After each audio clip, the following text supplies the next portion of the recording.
Shalom, saudara-saudara yang terkasih dalam kasih Tuhan Yesus Kristus. Hari ini, di tengah pergumulan hidup yang kita hadapi, saya berharap saudara sekalian dalam keadaan baik, penuh dengan damai sejahtera dari Tuhan Yesus. Saya percaya, meskipun dunia ini penuh dengan tantangan dan pergolakan, kita semua yang percaya kepada Tuhan selalu memiliki pengharapan yang teguh dalam kasih dan janji-Nya. Pada kesempatan ini, kita akan merenungkan topik yang sangat relevan bagi kehidupan sehari-hari kita sebagai umat percaya, yaitu tentang bagaimana kita dapat menghidupi iman di tengah pergolakan dunia. Kita akan melihat apa yang firman Tuhan ajarkan dan bagaimana kita bisa menerapkannya dalam setiap langkah hidup kita, meskipun situasi di sekitar kita tampaknya tidak mendukung. Mari kita persiapkan hati dan pikiran untuk merenungkan firman Tuhan hari ini. Namun sebelum kita melangkah lebih jauh, marilah kita berdoa. Tuhan Yesus yang penuh kasih, kami datang di hadapan-Mu dengan hati yang penuh rasa syukur. Terima kasih atas pemeliharaan dan kasih setia-Mu hingga hari ini. Di tengah segala tantangan hidup, Engkau tetap setia memberikan kami kekuatan. Hari ini kami mau merenungkan firman-Mu. Kami mohon Roh Kudus-Mu untuk membuka hati dan pikiran kami, agar kami bisa memahami firman-Mu dan mampu menerapkannya dalam hidup kami sehari-hari. Bimbing kami untuk terus setia di tengah dunia yang penuh pergolakan ini. Dalam nama Tuhan Yesus, kami berdoa. Amin. Mari kita buka firman Tuhan hari ini dari Roma 12 ayat 2 yang berkata, "Janganlah kamu menjadi serupa dengan dunia ini, tetapi berubahlah oleh pembaharuan budimu, sehingga kamu dapat membedakan manakah kehendak Allah, apa yang baik, yang berkenan kepada Allah, dan yang sempurna." Ayat ini memberikan panduan yang sangat jelas bagi kita sebagai pengikut Kristus dalam menjalani kehidupan sehari-hari.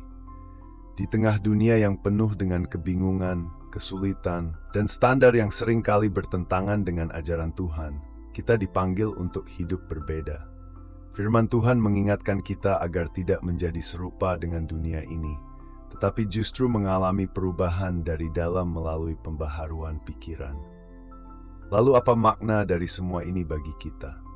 Dunia di mana kita hidup saat ini menawarkan begitu banyak pilihan dan cara pandang yang seringkali jauh dari kebenaran firman Tuhan. Ada tekanan besar untuk mengikuti arus dunia, baik itu dalam cara berpikir, cara bertindak, atau dalam menentukan prioritas hidup. Kita mungkin mendengar kalimat-kalimat seperti, "Demi sukses, lakukan apa saja yang diperlukan," atau "Hidup ini singkat, nikmatilah sebisanya." Namun, dalam Roma 12 ayatnya kedua, kita dipanggil untuk hidup dengan standar yang berbeda. Rasul Paulus melalui suratnya kepada jemaat di Roma, mengingatkan mereka dan kita hari ini agar tidak terbawa arus dunia. Dunia ini memiliki pola yang seringkali berlawanan dengan kehendak Tuhan. Paulus menggunakan kata berubah atau metamorfo dalam bahasa aslinya, yang berarti perubahan total dari dalam diri kita. Artinya perubahan ini tidak hanya terjadi di permukaan, tetapi menyangkut pembaharuan dalam pikiran, hati, dan cara kita melihat dunia. Pembaharuan ini terjadi ketika kita terus-menerus membiarkan firman Tuhan membentuk cara kita berpikir. Kita tidak boleh puas hanya mengikuti tren dunia atau berpikir bahwa cara dunia adalah satu-satunya pilihan yang ada. Sebaliknya, kita harus selalu menyesuaikan hidup kita dengan kehendak Tuhan, yang dalam ayat ini disebutkan sebagai sesuatu yang baik, yang berkenan kepada Allah dan yang sempurna. Ada sebuah cerita tentang seorang pemuda bernama Daniel. Daniel adalah seorang Kristen yang bekerja di sebuah perusahaan besar. Suatu hari, ia diberi kesempatan untuk mengerjakan proyek penting. Jika proyek ini berhasil, ia berpeluang besar untuk mendapatkan promosi.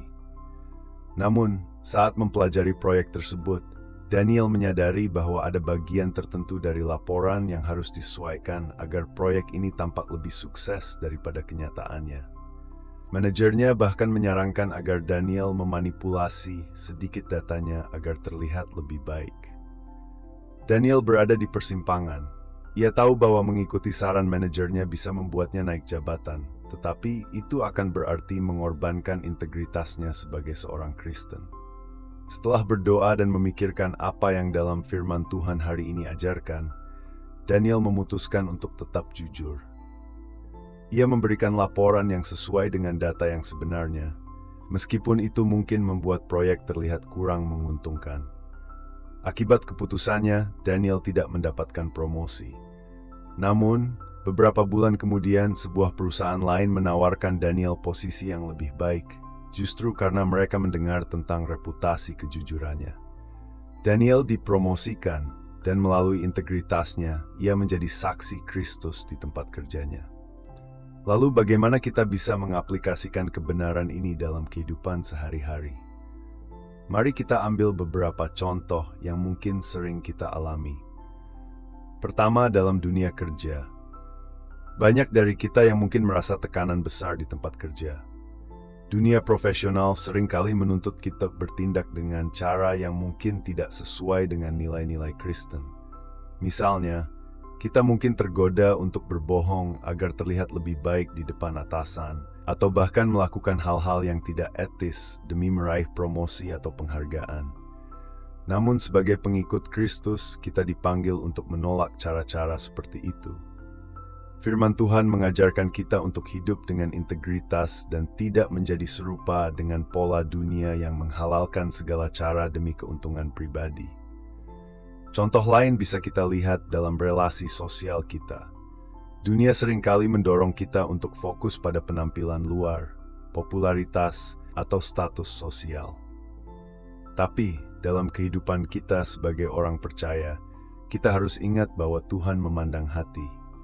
Kita tidak perlu merasa harus mengikuti standar kecantikan atau kesuksesan dunia ini untuk merasa berharga. Nilai kita ada di dalam Kristus, bukan pada apa yang dunia katakan tentang kita. Sekarang mari kita lihat beberapa cara yang bisa membantu kita hidup setia di tengah dunia yang penuh pergolakan ini. Pertama, perbaharui pikiran dengan firman Tuhan. Setiap hari, pastikan kita mengambil waktu untuk merenungkan firman Tuhan. Pembaharuan pikiran tidak bisa terjadi tanpa kita secara aktif mengisi pikiran kita dengan kebenaran. Cobalah untuk memulai hari dengan membaca Alkitab atau mendengarkan renungan rohani. Ini akan membantu kita tetap fokus pada kehendak Tuhan di tengah kesibukan hidup. Kedua, jujurlah dalam segala hal.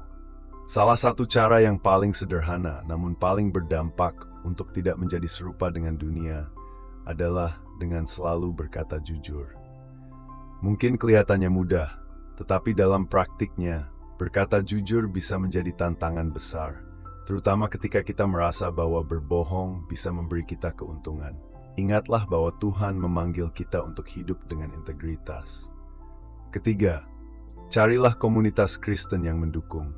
Hidup di tengah dunia yang penuh pergolakan tidak bisa dilakukan sendirian.